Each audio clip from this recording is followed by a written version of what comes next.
오늘은 예수님의 권위에 대한 질문으로부터 이야기가 시작이 됩니다.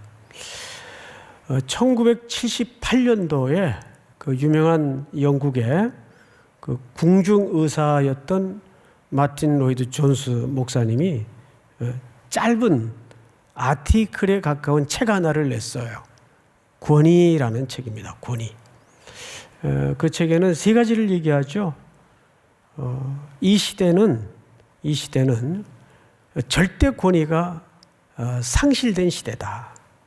그래서 세 가지 권위에 대한 부재를 그 책에다가 고발을 합니다. 첫째는 그리스도의 권위, 그리스도의 권위. 그리고 두 번째는 성경의 권위. 그리고 마지막 세 번째는 성령의 권위가 부재된 시대다. 이 부재야말로 이 시대에 가장 보이지 않는 큰 뿌리를 송두리째 흔드는 슬픔이다라고 아주 탄식에 가까운 글을 그 책에다가 써놓습니다. 아주 유명한 책이죠. 근데 어쩌면 그런 도전은 2000년 전에도 있어 왔고 그 이전에도 아담의 타락으로부터 끊임없이 있어져 왔던 도발이 그리스도에 대한 권위의 도전이에요. 하나님의 말씀에 대한 권위의 도전이에요. 그리고 성령님의 역사를 부정하는 권위에 대한 도전입니다. 제가 이번에 짧게 미국을 이제 다녀오면서 어느 식당에서 이제 낯선 몇 사람과 식사를 하게 됐습니다. 대화를 하다가 주제가 집에서 기르는 반려견이 주제였어요. 반려견. 우리나라도 요즘 이렇게 뭐 TV를 틀면 개가 보는 채널이 있더라고요. 개가 보는 채널. 그리고 또 어느 프로이든 이래저래 반려견이 안 나오는 프로가 이제 거의 드물 정도로 반려견이 등장하는 모습은 일상화되어 있습니다. 그리고 이제는 뭐 동물 취급이 아니라 거의 자식 취급하는 그런 정서가 깊게 깔려 있다는 것을 발견하게 되죠. 뭐 그걸 저는 뭐라 할 마음도 없고 그건 개인의 자유이기 때문에 좋습니다. 미국 같은 경우에는 본인이 죽으면 유산을 변호인을 선정해서 개에게 물려줍니다. 이게 진짜 개팔자인지 뭔지 모르겠는데 하여간 희한한 세상을 우리가 살고 있어요. 그리고 개가 묵는 호텔이 있는데 그 호텔비가 사람 묵는 호텔비보다 비싸요. 엄청난 거죠. 그러니까 뭐 집에서도 개는 거의 뭐 침대에서 같이 자고 거의 식구예요, 식구. 자식이에요.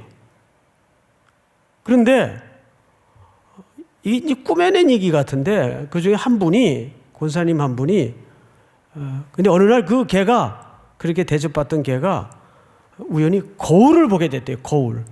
거울을 보자 이 개가 깜짝 놀래더래요. 자기가 사람인 줄 알았는데 개더래요. 거울을 보니까. 그래서 깜짝 놀랬대요. 웃기자고 하는 얘기겠죠. 근데 그 말이 얼마나 웃기는지 박장대소를 하고 웃었던 기억이 납니다. 오늘 이 스토리의 결론이 마치 그런 종교 권력자들의 민낯을 보는 것처럼 느껴져서 서론 겸 말씀을 드리는 거예요.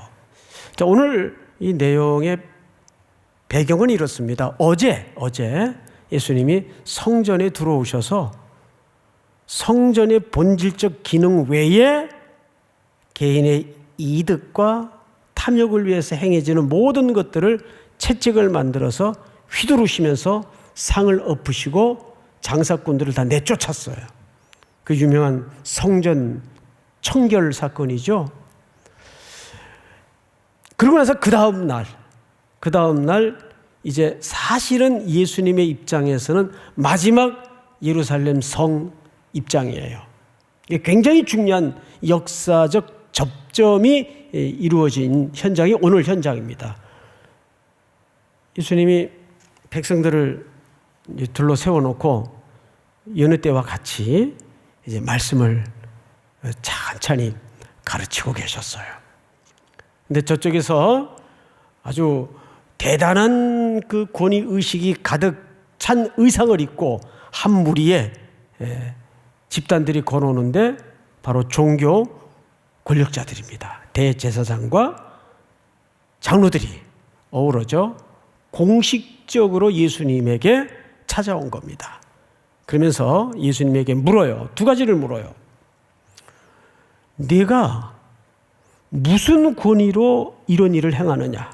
여기서 이런 일이라고 할 때는 어제 성전에서 일어난 일, 그리고 성전에서 벌어져서는 안 되는 장애인들, 이런 사람들을 고치고 회복하고 치료하는 일을 포함해서 지금 성전에서 허락 없이, 웃기죠, 그죠? 허락 없이 성경을 가르치는 이런 일까지를 모두 내포하고 있는 질문입니다. 네가 무슨 권위로 이런 일을 행하느냐? 그리고 또 두 번째 물었던 것이 뭐냐면 네 권위가 누가 준 거냐? 이제 누구에게 묻는 겁니까? 피조물이, 그것도 피조물 중에서도 가장 원흉의 대상인 이 종교 권력자들이 창조주이신 그리스도께 이 질문을 하고 있어요. 권위에 대한 질문을. 네가 무슨 권위로 이런 일을 행하느냐? 이 권위를 누가 너한테 줬느냐? 근데 늘 예수님의 화법이 언제나 독특하시죠. 즉답을 하신 적이 없어요. 항상 대받아 질문을 하심으로써 그들의 질문이 얼마나 허구며 잘못되었는가를 들통내시는 화법을 쓰십니다. 오늘 이 본문에서도 마찬가지예요. 예수님이 나에게 하나님이 그런 권위를 주셨다, 하나님이 나를 보내셨다, 이렇게 즉답을 하지 않고 예수님이 질문을 해요. 받아서 괜히 질문을 합니다. 근데 그 질문을 한번 들어보십시다. 몇 절을 보시냐 하면 24절, 예수께서 대답하시되 나도 한 말을 너희에게 물으리니 너희가 대답하면 나도 무슨 권위로 이런 일을 하는지 이르리라. 그리고 이제 예수님이 대답을 하지 않고 질문하십니다. 25절, 요한의 세례가 어디로부터 왔느냐? 자, 앞을 보세요. 예수님이 이 종교 권력자들에게 물은 초점이 뭐냐면 갑자기 조금은 뜬금없이 그러면 요한의 세례는 어디로부터 온 거냐? 이걸 물었어요. 이거는 이 종교 권력자들이 대답하기에는 무척 까탈스러운 딜레마에 빠뜨리는 질문이 됩니다. 근데 하필 요한의 세례냐? 여러분, 마태복음 14장을 한번 볼까요? 자, 그때에 분봉왕 헤롯이, 분봉왕은 정치인의 대표죠. 분봉왕 헤롯이 예수님에 대한 소문을, 어떤 소문을 들었는데 그 소문의 내용이 뭐냐 하면 2절을 한번 같이 읽어보십시다. 2절 시작. 그 신하들에게 이르되 이는 세례 요한이라. 그가 죽은 자 가운데서 살아났으니 그러므로 이런 능력이 그 속에서 역사하는도다 하더라. 네, 이게 그 유명한 세례 요한의 환생설입니다. 이 실제 그 당시 사회에 누구나 알고 있는 썰이에요. 저 예수라는 사람 속에 저 세례 요한의 생명이 부활해서 들어가 있는 것 같다. 왜냐하면 세례 요한이 평소 살아있을 적에 가르쳤던 내용이나 행하는 내용과 예수님이 행하시는 내용이 너무 일맥상통하거든요. 그래서 그때 사람들 그 소문 속에는 세례 요한의 환생설이 돌아다녔어요. 저 예수라는 사람이 저 세례 요한하고 똑같은 말을 하고 똑같은 행동을 하고 다니네.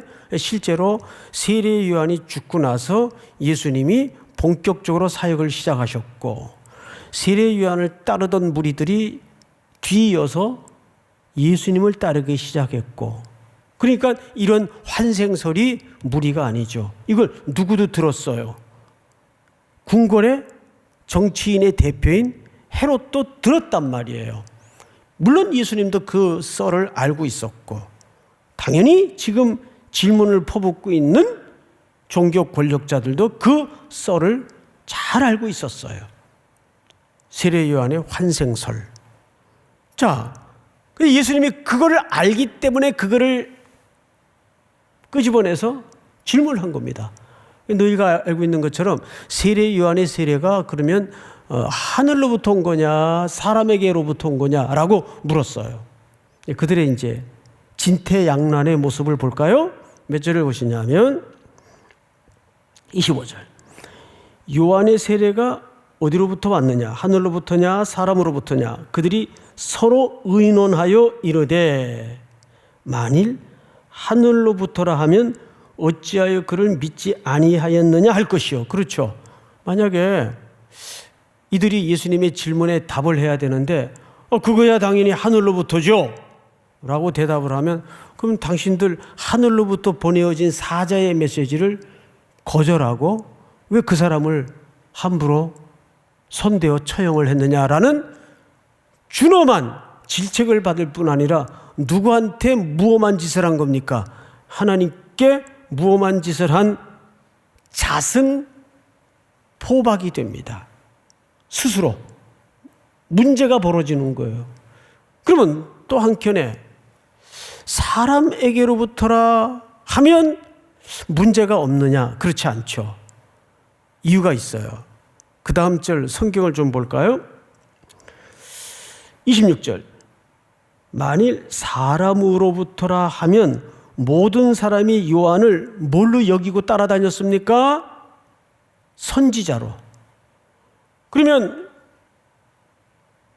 요한을 선지자로 추정했던 사람들에 의해서 이들은 당연히 원망을 사게 됩니다. 그렇죠? 그 뒤에 이렇게 되어 있습니다. 모든 사람이 요한을 선지자로 여기니 백성이 무섭다 하여. 이 말은 무슨 얘기냐면 이제 이들의 실체가 드러난 거예요. 이들은 하나님께로부터다라고도 대답을 못해요. 하나님께 대적자가 되어버리니까. 또 사람에게로부터다라고 하면 누구를 두려워했어요? 백성들을 두려워했어요. 왜? 백성들은 세례 요한을 선지자로 알고 있었기 때문에. 자, 그러면 권위로부터 시작된 이 지르이가 슬그머니 전선이 바뀌어 있어요, 지금. 과연 이 종교 권력자들이 사는 힘의 근거는 백성을 두려워했어요. 왜 백성을 두려워했을까요? 요즘 이제 대통령 선거 앞두고 온 나라가 너무 시끄럽죠? 정치하는 사람들이야 표가 정의예요. 민심이 정의예요. 그래서 거짓을 만들어내기도 하고 또 진실을 왜곡시키기도 하고 어떻게 하든 백성들의 마음이 자기에게로 쏠려서 자기가 정권을 잡는 게, 기득권을 잡는 게 목적이기 때문에 세상 정치인들은 그럴 수가 있어요. 근데 저는 누가 대통령이 되든 별로 흥미가 없어요. 제가 지난주 얘기했나요? 대통령 선거란 더 좋은 사람을 뽑는 게 아니라 덜 나쁜 사람을 뽑는 거라고요. 그냥 다 거기서 거기에요. 큰 기대하지 마세요. 그들은 불나방처럼 표만 있는 데면 불구덩이라도 뛰어들 각오가 돼 있는 사람들이에요. 그래서 그들은 이 백성들의 마음을, 민심을 가장 중요하게 생각해요. 정작 백성들을 위하지도 않으면서. 오늘 이 종교 권력자들이 똑같아요. 자, 하나님께로부터 왔다고 하자니 하나님께 대적자가 되어버리고 실질적으로 하나님을 대적하면서 말씀을 무시하고 또 창조주이신 그리스도를 향하여 구원이 운운하는 이 사람들이 자가당착에 빠져 있는 거죠. 또 사람에게로부터 왔다고 하자니 세례 요한을 추종하던 사람들에 의해서 요즘식으로 표현하자면 표를 잃을 것 같고, 그들은 사람의 눈치를 보는데 삶의 무게 중심을 두었어요. 왜? 그래야 기득권이 보호되고 개인적으로 돌아오는 이득이 보장되기 때문에. 이것이 종교 권력자들이 살아가는 방식이고 힘이었습니다. 이것이. 그러니까 예수님은 권위로부터 시작된 이 질문을 통해서 이들의 실존적 실체를 폭로시킵니다. 드러내버립니다. 자, 진퇴양난에 빠졌죠. 뭐라고 대답하는가 한번 그 모습을 확인하십시다. 몇 절을 보시냐 하면 27절 한번 같이 읽어볼까요? 27절 시작.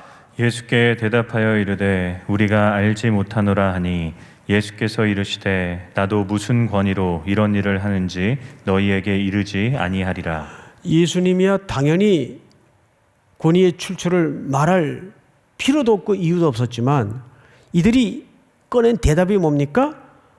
우리가 알지 못하노라. 정말일까요? 아닙니다. 이걸 뭐라 그러냐면 거짓말이라 그래요. 그런데 이런 거짓말을 앞에 붙이는 수식어가 있죠. 옛날에는 새빨간 거짓말, 요즘은 시퍼런 거짓말.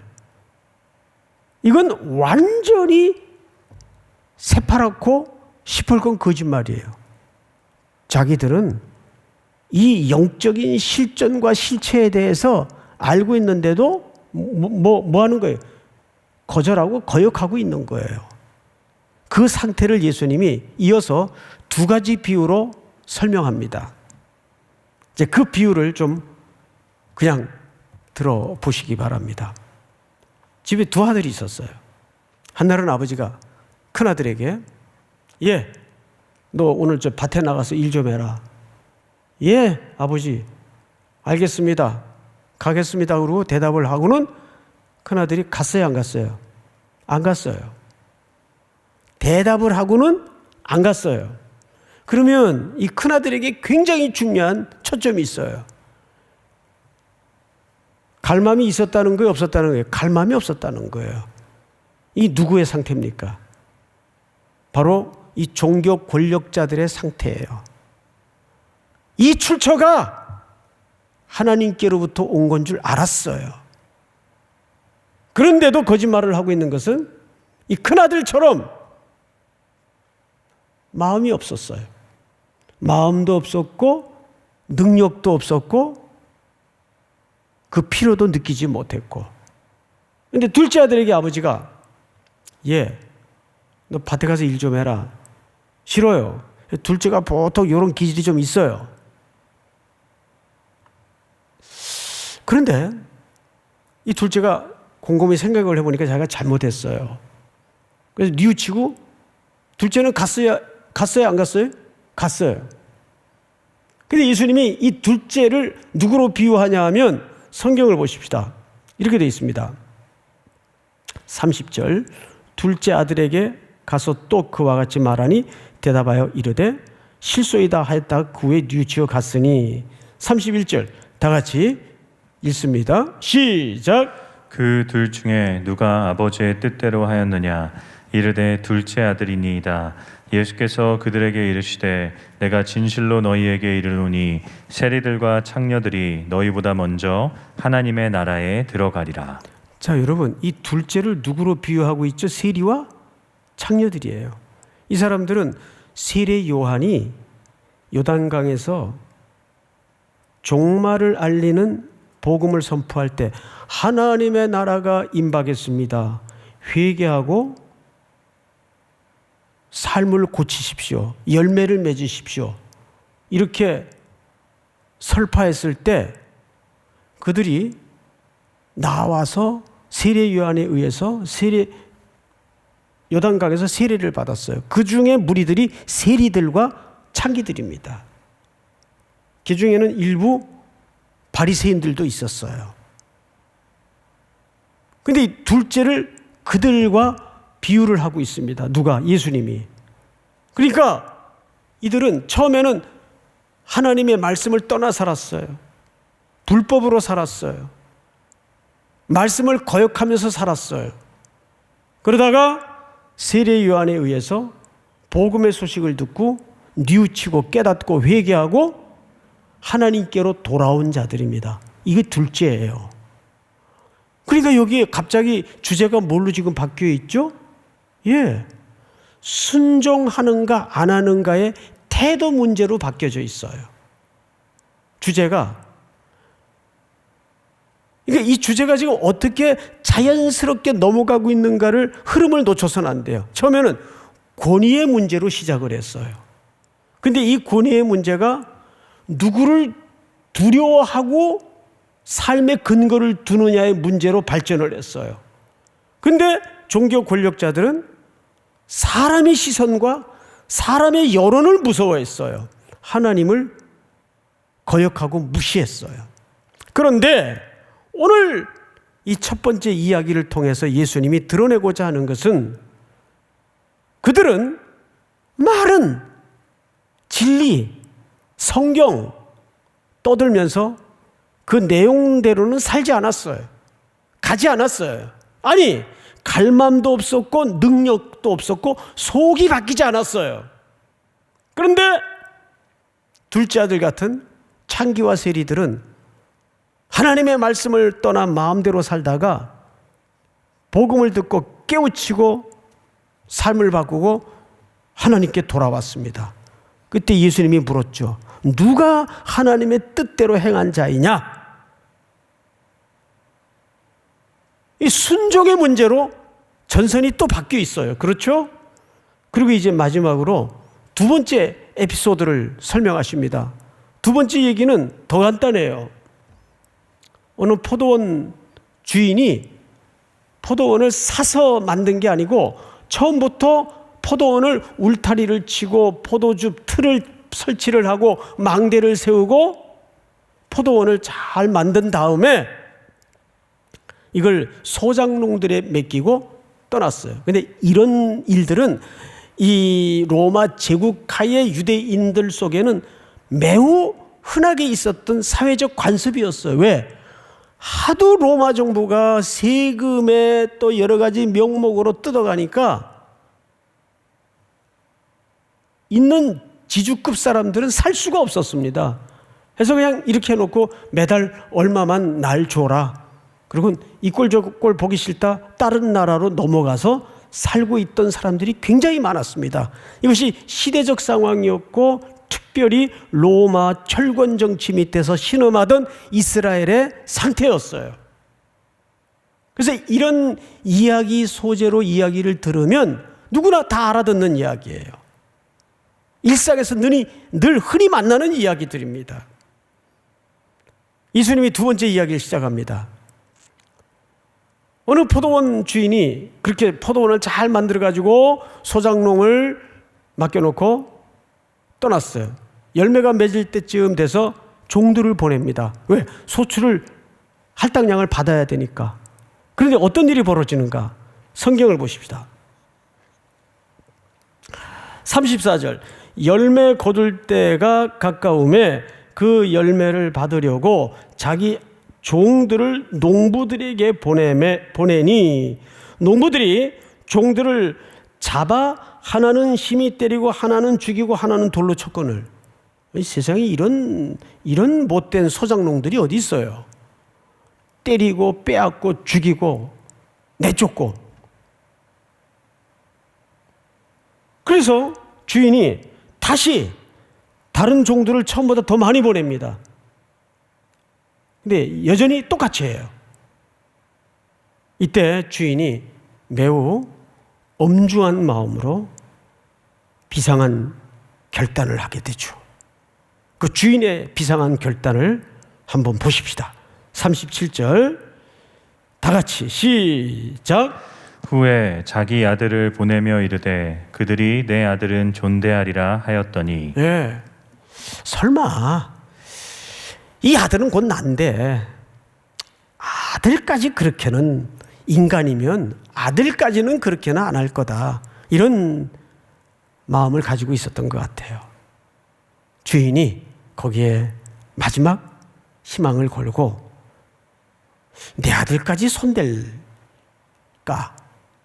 아들을 보내요. 근데 이 아들이라는 말이 히브리 말로 벤이라고 말합니다. 벤. 근데 이 벤 앞에 에벤 하면 뭐가 될까요? 이 돌이에요. 에벤, 에셀 기억나시죠? 도움의 돌이라는 뜻이거든요. 도움의 돌. 에셀이 돕다. 에벤 돌이에요. 그런데 아들이란 말이 자손 또는 돌, 벤이라는 뜻이 벤.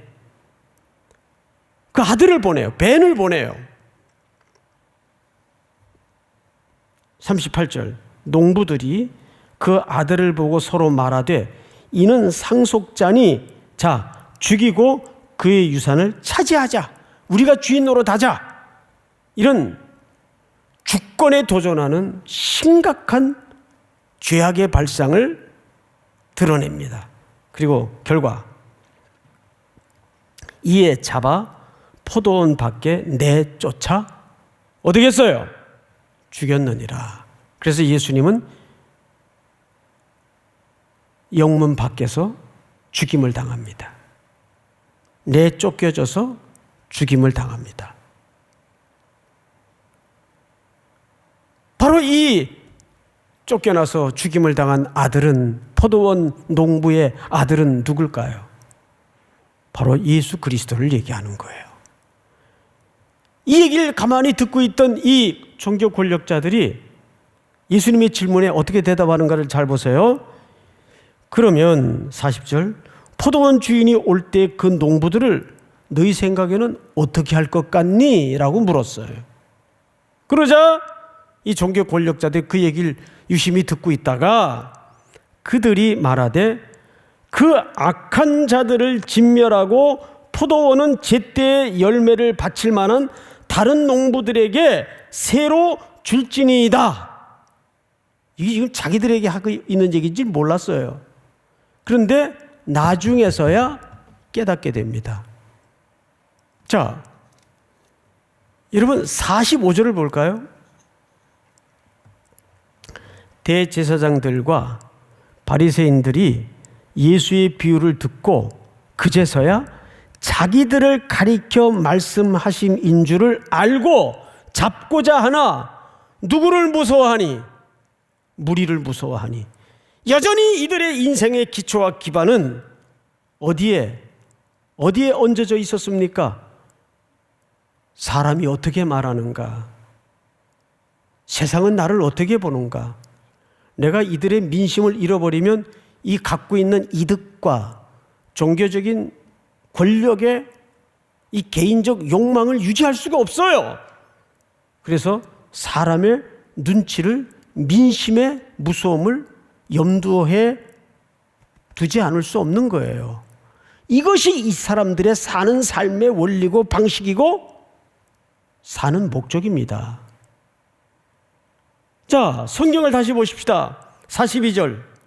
그렇게 대답한 이 사람들을 향해서 예수께서 이르시되 너희가 성경에 건축자들이 버린 돌이, 이 건축자는 누구를 가리키는 거예요? 바로 종교 권력자들 포도원 지기를 얘기하는 거예요. 건축자들의 버린 돌이 여기 버린 돌은 누굽니까? 버림당한 돌 누구예요? 하나님의 아들이신 농부가 자기를 대신해서 포도원에 열매를 확인하기 위해서 보내어진 아들 예수 그리스도를 얘기하는 거예요. 벤이 에벤이 됐어요. 아들이 돌멩이 취급당해서 버려졌어요. 그런데 성경 기자가 시편 118편을 인용하면서 이렇게 표현을 합니다. 버린 돌이 모퉁이에 무슨 돌이 되어? 머릿돌이 되었느니라. 자, 여기 원본이 떴죠? 118편. 건축자가 버린 돌이 집 모퉁이에 머릿돌이 되었나니. 22절, 23절 다 같이 시작. 이는 여호와께서 행하신 것이요 우리 눈에 기이한 바로다. 왜 기이한 바일까요? 자, 이 본문을 좀 그대로 띄워두십시오. 히브리인들은 집을 짓는 방식이 우리랑 역순입니다. 우리는 집을 다 기초를 쌓고 나서 마지막에 머릿돌을 놔요. 우리는 보통 그렇죠? 근데 히브리인들은 거꾸로 머릿돌을 놓고서 집을 쌓아서 머릿돌에서 끝이 납니다. 그래서 요한계시록에 보면 예수님이 자신을 가리켜 뭐라고 얘기했어요? 나는 알파와 시작과 오메가니 마침이니. 이제 이해가 됩니까, 여러분? 나는 시작과 끝이다 그랬어요. 그 말은 단순히 물리적인 시간을 얘기하는 게 아니고 나는 계획한 것은 반드시 온전하고도 완전하게 완성한다 그 뜻이에요. 지금 예수님은 머릿돌이 되셔서 우리가 에베소서 2장에 보면 저마다 서로 연결하여 그리스도 안에서 함께 지어져 가느니라. 지금도 지어져 가고 있어요. 누구를 시작으로? 버려진 돌이신 그러나 새로운 공동체의 머릿돌이 되어주신 예수 그리스도 안에서 서로 연결하여 함께 지어져 가고 있어요. 그리고 그분으로 역사는 마름이 될 겁니다. 그렇다면 오늘 이 포도원의 이야기는, 그리고 두 아들의 이야기는 딱 보자기에 싸서 종합적인 결론을 내리자면 무슨 얘기를 우리에게 이 시간 하고 싶은 걸까요? 이 흐름을 잘 보라고요. 다시 정리를 해보면 권위에 대한 질문으로 시작을 했어요. 그런데 예수님의 역질문을 통해서 종교 권력자들의 기초가 드러났어요. 그들은 하나님의 말씀을 가장 엄정하게 여기고 순종해야 될 사람들인데 말씀을 무시하고 민심에 기반해서 그 권력과 그 개인적인 이득이 손실이 될까 봐 그 위에 인생의 기초를 놓고 있었어요. 그리고 첫 번째 비유 이야기를 통해서 그들 속에는 하나님의 말씀대로 지킬 의욕도 능력도 마음도 없었다는 것이 들통이 납니다. 그러나 복음으로 초대를 받은 창기 취급받고 죄인 취급받고 세리로서 사회에 손가락질을 받던 그들은 하나님의 초대 앞에 돌아옵니다.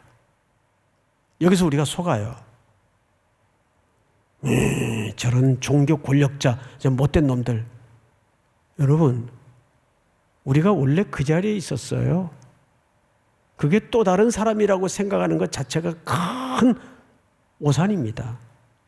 그러던 어느 날 우리는 둘째 아들의 자리로 돌아와서 은혜를 입은 존재들일 뿐입니다. 그러니까 첫째 아들의 모습과 종교 권력자들의 모습과 세리와 창기 대접을 받다가 돌아온 이들은 또 다른 사람들이 아니에요. 우리 속에 과거가 있었고 현재가 있단 말이에요. 그렇게. 그리고 포도원지기의 이야기를 통해서 우리가 확인한 게 뭐죠?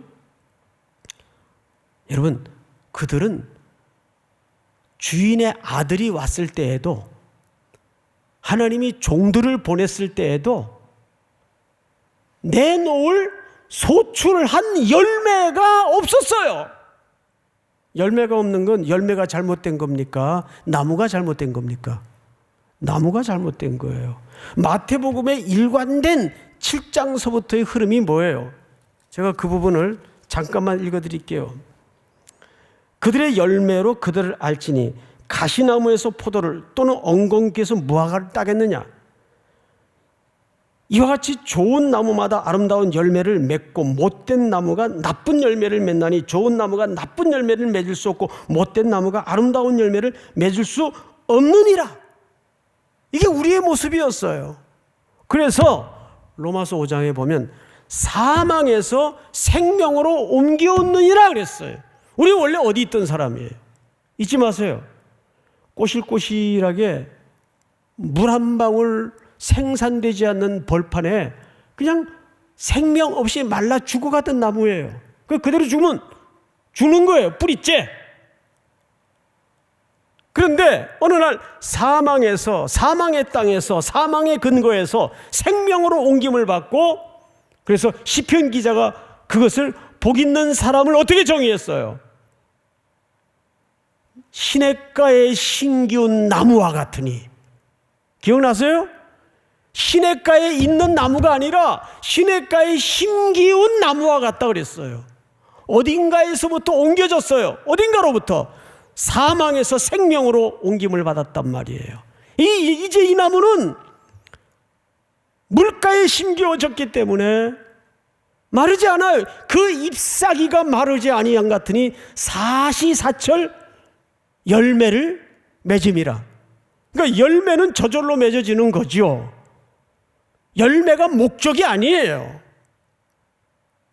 그리스도인들의 목적은 포도나무인 그리스도께 내가 견고하게 접붙여져 있는가? 붙어 있으면 열매는 요한복음 15장에서 말씀처럼 절로 맺나니. 절로 맺나니. 그러니까 헌신하자, 봉사하자. 신앙이 이런 패턴으로 가면 위험해져요. 그 경쟁과 율법주의에 빠지기 쉽단 말이에요. 신앙은 열매 맺읍시다. 여기 혈서 쓰고 띠두르고 무브먼트를 하는 게 아니에요. 내가 그리스도라는 나무에 철저하게 견고하게 접붙여져 있기만 하면 흘러나오는 거예요. 저절로 되는 거예요. 여러분, 기침과 사랑을 감출 수가 없잖아요. 누군가를 사랑하게 되면 드러내고 싶고 또 들키죠. 들켜요. 눈에서 다 눈빛이 달라요. 저절로. 그러니까 신앙이라는, 그래서 내가 나에게 다가온 내 인생을 바꾸어 주신 나의 영원한 신랑이신 이 그리스도를 내가 저 죽어가는 땅에도 저 생명에게도 내가 빨리 전해야 될 텐데, 이게 넘쳐서 나오는 것이 신앙이어야 한다고요. 근데 언젠가부터 한국교회 분위기는 이게 자꾸 운동이 되고 율법이 돼서 성도끼리도 경쟁을 시키더라 말이에요. 사랑하는 형제자매 여러분, 오늘 이 말씀이 결국 무슨 얘기를 하고자 하는 겁니까? 마지막의 결론은 순종이에요. 열매는 그런 흘러넘치는 순종을 통해서 저절로 맺히는 거다 그 말이에요.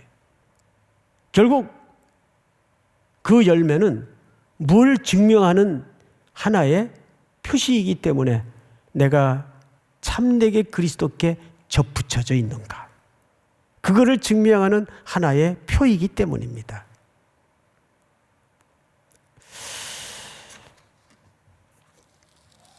제가 어느 분 기도문을 좀 이렇게 적어왔어요. 그냥 먼저 읽어드리고 이 기도문이 누구의 기도문인지 나중에 소개를 해드릴게요. 주님으로 인해 구원이 값없이 주어졌을 때 주님에 대한 생각으로만 몰두하기를 원합니다. 나의 마음과 영혼이 주님에 대한 생각으로만 온통 빼앗기게 하시옵소서. 나의 모든 마음이 당신께 엎드려지고 당신으로 인해 움직일 때 우리를 주님의 말씀의 영향력 아래 두시고 저를 주님 십자가에만 철저히 감추어 주옵소서. 이게 뭐 평범한 기도문 같은데 온통 이 기도한 분의 영혼과 삶이 신랑이신 그리스도께 집중되어 있는 것이 막 이렇게 보입니까? 안 보입니까? 보이죠. 이 존 스타트의 기도문입니다. 그분은 평생 총각으로 사명을 다하셨죠. 그렇다고 혼자 살라는 얘기가 아니에요. 이야기의 본질은 그 얘기가 아니라 정말 신학자로서, 설교자로서, 또 목회자로서 그는 평생 주님께만 집중해서 살았어요. 오직 주님께만. 그러니까 그분 얘기가 정말 결혼할 마음이 없었던 게 아니라 겨를이 없었다 그래요. 그건 마음이 없었던 거하고는 달라요. 겨를이 없었다 그래요. 이런 존 스타트 목사님의 일생을 흠모하던 많은 신학도들이 가끔 찾아와 그런 얘기를 했다 그래요. 저도 목사님, 그분 성공의 신부입니다. 사실은 저도 당신처럼 그런 인생을 살아가겠습니다. 그럼 아주 단호하게 Not like me, 나처럼이 아니라 like Jesus Christ, 예수님처럼.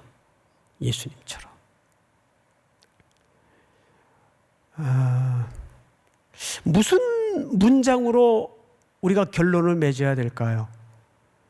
우리 속에 이 사망에서 생명의 시냇가로 옮겨주신 예수 그리스도께 우리가 얼마나 견고히 묶여져 있는가. 내 상황과 상관없이, 내 모든 수준과 처지와 상관없이 그분은 나를 견고하게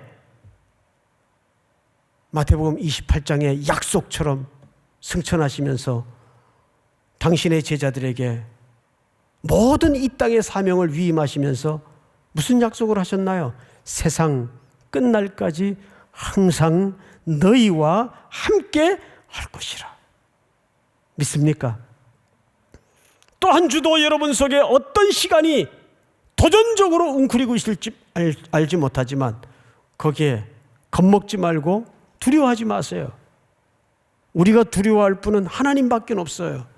그분 붙잡고 다시 우리 속에 허락하신 하나님의 즐거움, 그리스도의 복됨을 북받치는 마음으로 또 한 주를 그분과 동행해 낼 수 있는 귀한 걸음들이 될 수 있기를 주의 이름으로 축복합니다.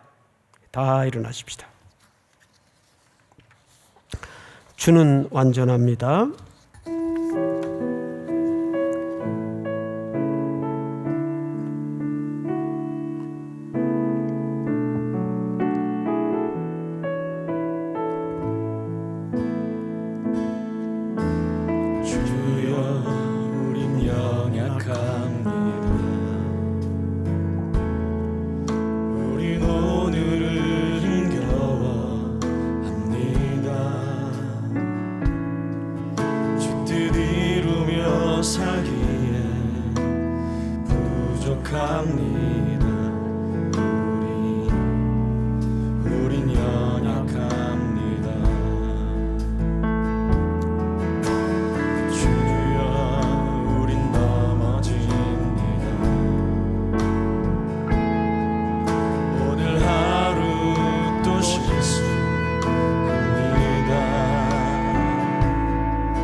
주의 긍휼을 구하는 죄인입니다.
지금은 우리 주 예수 그리스도의 은혜와 하늘 아버지의 크고도 넓으신 사랑하심과 성령님의 교통, 위로, 동행 충만케 하시는 역사가 오늘 오후 예배까지 경배하며 수고한 모든 이들, 머리 위에 해외, 군에 출타해 있는 가족들, 병상에 누워있는 환우들과 복중의 생명까지 영원토록 함께 있을지어다.